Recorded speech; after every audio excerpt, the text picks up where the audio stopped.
Ndabasuhuje muhawe ikaze kuri YouTube channel yanyu Sam+N. Dushimira abantu bakoze subscribe, abantu ubwo mwamaze no kuba abanyamuryango bacu tayari.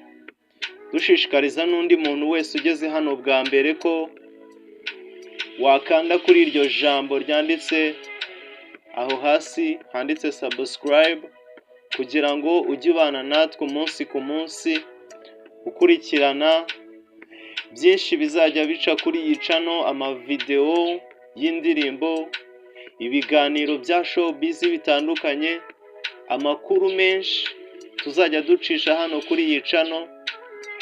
Uzajya uba uwa mbere mu kuyareba no kumenya no gusobanukirwa. Uhawe ikaze kuri YouTube channel yawe Sam+N. Amakuru tukuzaniye uyu munsi harimo ayo yagiye acicikana muri iki cyumweru. Harimo inkuru y'umupasiteri witwa Apotre Gitwaza, aho yabitangaje amagambo yavugishije benshi haba ku mbuga nkoranyambaga ndetse n'ahandi hatandukanye, kugeza ubwo abarasta bafashe umwanzuro wo kwandika ibaruwa basaba imyigaragambyo mu mutuzo.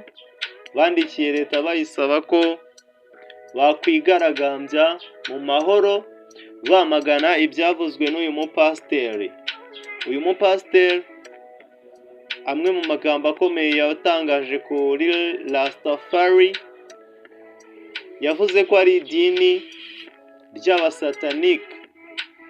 Rastafari yavuze ko ari idini ry'abasatanike bitigeze byumvwa neza n'abarasta b'i Rubavu, ari nabwo bahise bafata umwanzuro wo kwandika ibaruwa basaba imyigaragambyo mu mahoro. Gusa ibi leta ntabwo yigeze ibahereza ubwo burenganzira, kubera ko mu byo leta yatangaje yavuze ko nta buzima gatozi bw'uwo muryango wa Rastafari uri hano mu Rwanda ku buryo bakwemererwa kwigaragambya. Navuga ko ari ibintu byavuzweho cyane muri iki cyumweru, ubwo uyu mupasiteri ubwo yari ari mu rusengero rwe rwitwa Zion Temple yatangazaga ibi ngibi. Si abarasta gusa, abantu bafite amadreads yavuzeho. Yanavuze ko nta mugore cyangwa se umukobwa wemerewe kuririmba muri korali ye y'urusengero rwe, nta mugore ufite amaherena wemerewe kujya kuri aritari ku gatuti kuvuga ijambo ry'Imana, nta mucuranzi wemerewe gucuranga afite imisatsi, amadreads. Ibi byose yabitangaje ubwo yari ari kubwiriza abayoboke be muri iryo dini rye ryitwa Zion Temple. Ni ibintu byavugishije abantu benshi. Yabitangaje muri aya magambo agira ati, and the principles from their families. Nta mwana w'imfura watoboye amatwi keretse aba bazungu. No real man who have just pierced their ears. A boy child to pierce their ears.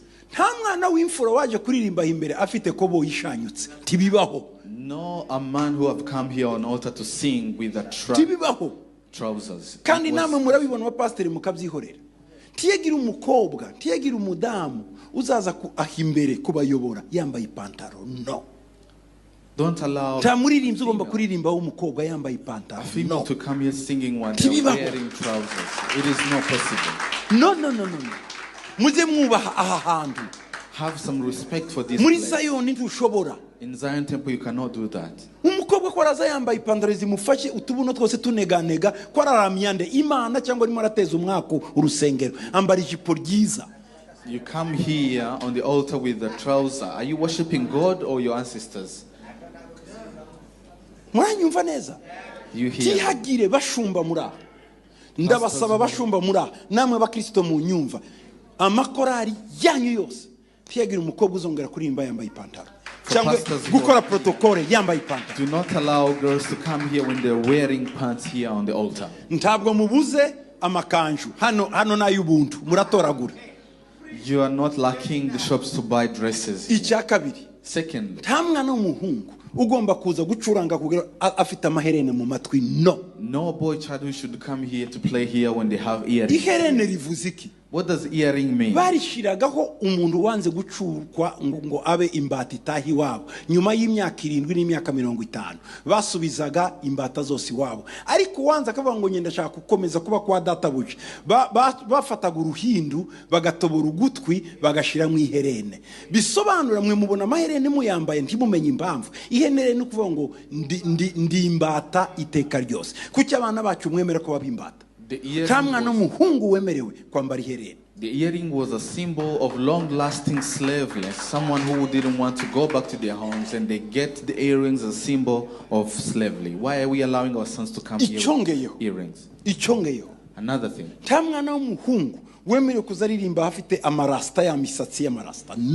No, a boy who is allowed to come here to sing when they have dreads here. Those dreads. It's a religion called Rastafari. Rastafari is a certain religion. So these kids are wearing this without knowledge. Rastafari is Satanism. Rastafari is a satanic. Go and wash your hair and cut your hair. Go and genda wiyogosheshe kandi woza ugira umusatsi mwiza. Have a beautiful hair. Ikindi muzamugira wingi ntabwo uri wings.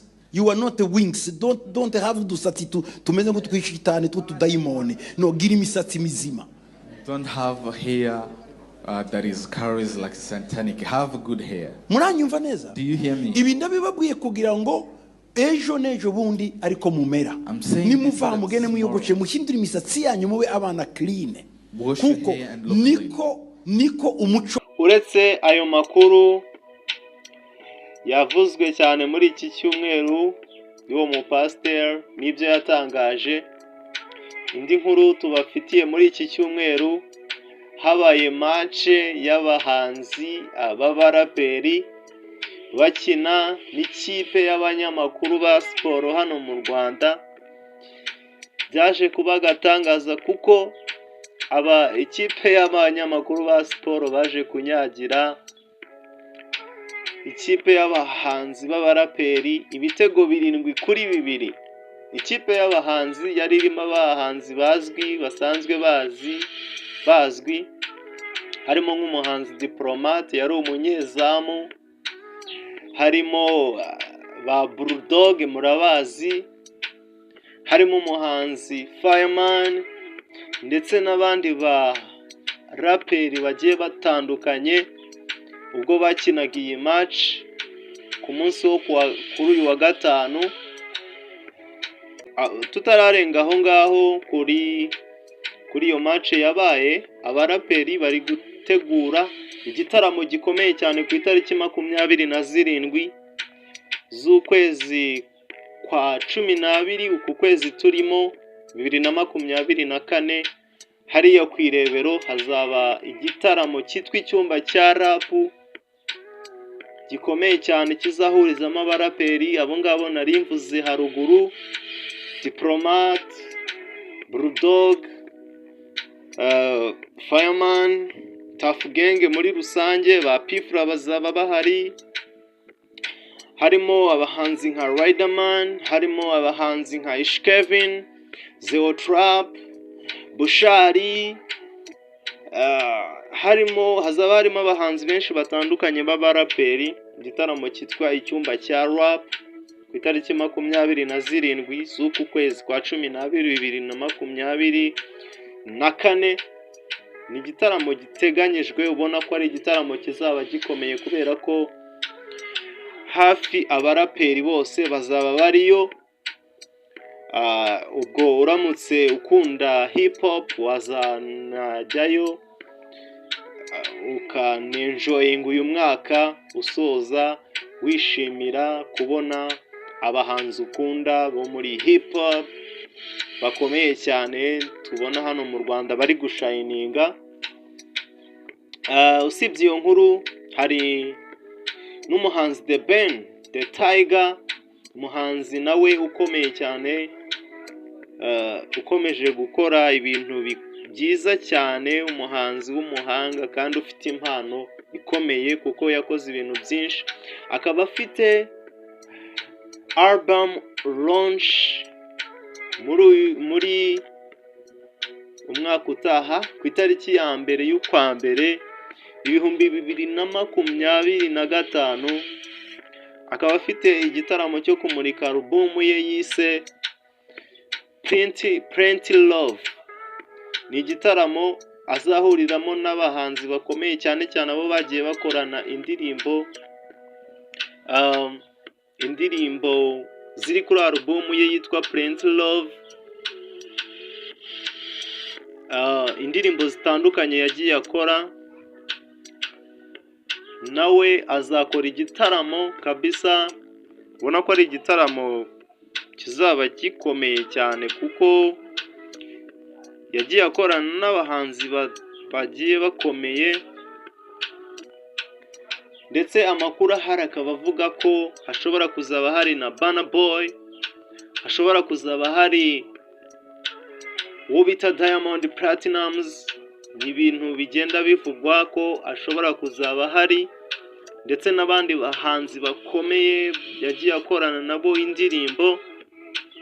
Umuhanzi The Ben nawe ni umuhanzi w'umunyarwanda, amaze imyaka 16 akora umuziki abagezaho amahita atandukanye.